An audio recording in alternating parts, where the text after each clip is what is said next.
अक्सर आपने ये कहते हुए ज़रूर सुने होंगे विद्यार्थी कि 40 नंबर का पेपर है, आराम से तैयारी कर लेंगे। एग्ज़ाम के अंदर 2 क्वेश्चन तो करने हैं, आराम से कर लेंगे। बहुत बार हम ये सोचते हैं कि पेपर 40 नंबर का है, आराम से तैयारी कर लेंगे। लेकिन जब पेपर से पहले हम उसकी बुक उठाते हैं पढ़ने के लिए, तो हमारे सामने इतने सारे क्वेश्चन आ जाते हैं। अब हमें लगता है कौन सा क्वेश्चन छोड़ें और कौन सा क्वेश्चन याद करें, वहाँ हमें प्रॉब्लम आ जाती है। फिर हमारी बीएड के अंदर जब हम पेपर दे के आते हैं, फिर हमें लगता है ये क्वेश्चन हम अच्छे तरीके से नहीं कर पाए और हमारी रीअपीयर आ जाती है। प्रिय विद्यार्थियों, यहाँ आप लोगों को एक बात बता देता हूँ, अगर बीएड के अंदर पासिंग मार्क्स आते हैं तो उसकी कोई वैल्यू नहीं है। पासिंग मार्क्स आते हैं तो उसकी वैल्यू नहीं है और ना ही आप रीअपीयर का पेपर दे सकते हैं, क्योंकि आप पास हो गए। अब आप पास हो गए, उससे ज़्यादा बेटर तो ये था कि आपकी री आ जाती, कम से कम आप दोबारा पेपर तो दे सकते थे। लेकिन अगर आपकी रीअपीयर ना आए और पासिंग मार्क्स आ जाएं, वहाँ आपके लिए इम्प्रूवमेंट की कोई भी गुंजाइश नहीं है, क्योंकि बहुत सारी यूनिवर्सिटी ऐसी हैं जो बीएड के अंदर इम्प्रूवमेंट नहीं कराती, यानी अंक सुधार नहीं कराती। तो इसीलिए आप लोगों को अभी अच्छी तैयारी करके अच्छे पेपर देने की कोशिश करनी चाहिए, ताकि आपका रीअपीयर ना आए और दूसरी बात पासिंग मार्क्स ना आए, केवल पासिंग मार्क्स ना आए, क्योंकि पासिंग मार्क्स आते हैं तो इम्प्रूवमेंट आप नहीं दे सकते। तो ये आप लोगों के लिए एक सख्त निर्देश है, जो आप इसको समझने का प्रयास करेंगे कि मैं ये क्यों बता रहा हूँ। आज हम रिवीजन के अंदर बीएड फर्स्ट में जेंडर, स्कूल एंड सोसाइटी जो 40 मार्क्स का पेपर आता है, उसके जो इम्पोर्टेंट क्वेश्चन बनते हैं, आज इस वीडियो के अंदर हम वो सब करने वाले हैं। कौन से क्वेश्चन पूछे जा सकते हैं।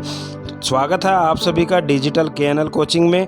आज जेंडर, स्कूल एंड सोसाइटी के जो भी इम्पोर्टेंट क्वेश्चन बनते हैं, हम ये वो करने वाले हैं। यूनिट फर्स्ट के अंदर अगर हम देखें, लिंग की अवधारणा क्या है, नारीवाद की विशेषताएं तथा भारत में उदार नारीवाद का वर्णन कीजिए।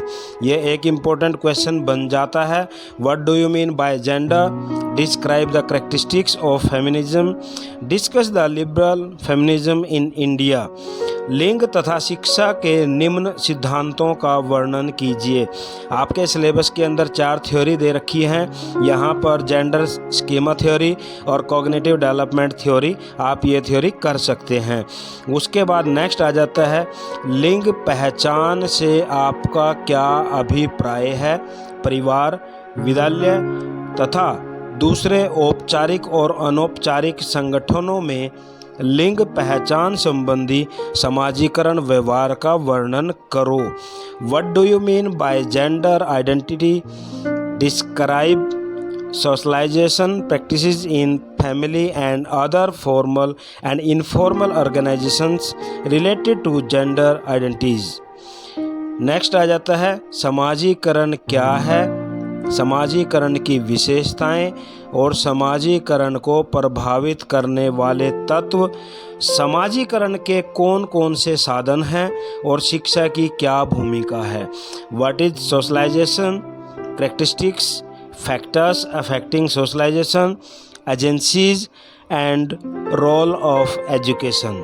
नेक्स्ट क्वेश्चन आ जाता है यूनिट फर्स्ट के अंदर, परिवार क्या है, परिवार के कार्य, परिवार को शिक्षा का प्रभावशाली साधन बनाने के लिए आप क्या सुझाव देंगे। What is family, functions of family, measures to make Indian family an effective agency of education. Next question आ जाता है, विद्यालय का अर्थ क्या है, विद्यालय के कार्य, विद्यालय तथा समाज में संबंध, meaning of school, functions, relationship between school and society.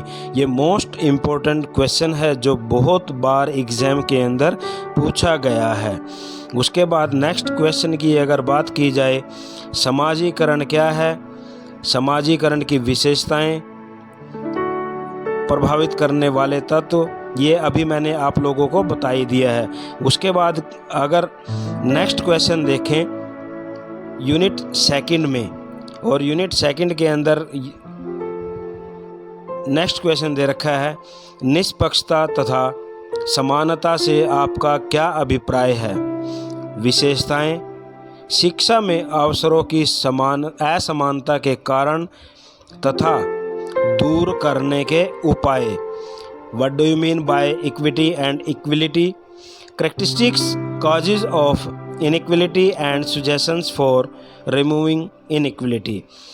राष्ट्रीय शिक्षा नीति 1986 में वर्ग, जाति, धर्म तथा लिंग के संदर्भ में क्या प्रावधान किए गए?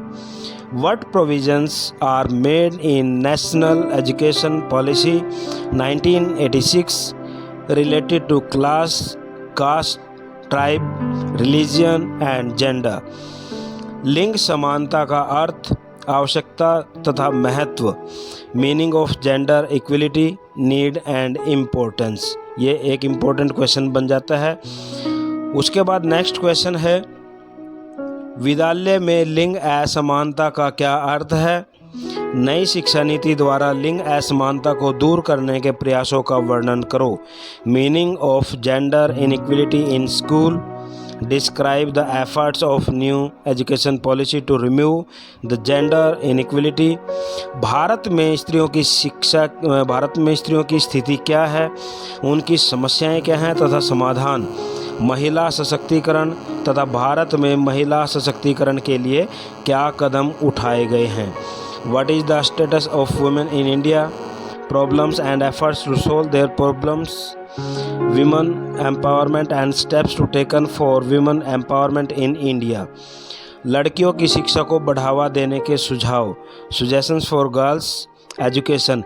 ये क्वेश्चन नंबर 11 पे है, जो स्त्रियों की स्थिति और वुमेन एम्पावरमेंट। ये मोस्ट इम्पोर्टेंट क्वेश्चन है, इसको ज़रूर करके जाना।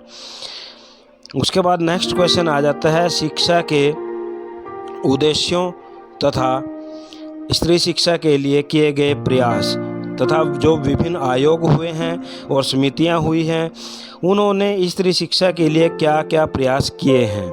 Objectives and efforts made for women education. What are the recommendations and suggestions of different committees and commissions.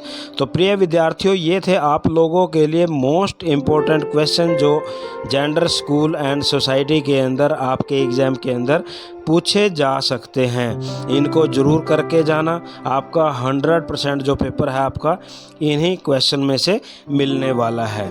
Channel को अगर आपने सब्सक्राइब नहीं किया तो सब्सक्राइब कर दें और शेयर ज़रूर कर दें और लाइक करके ज़रूर जाएं।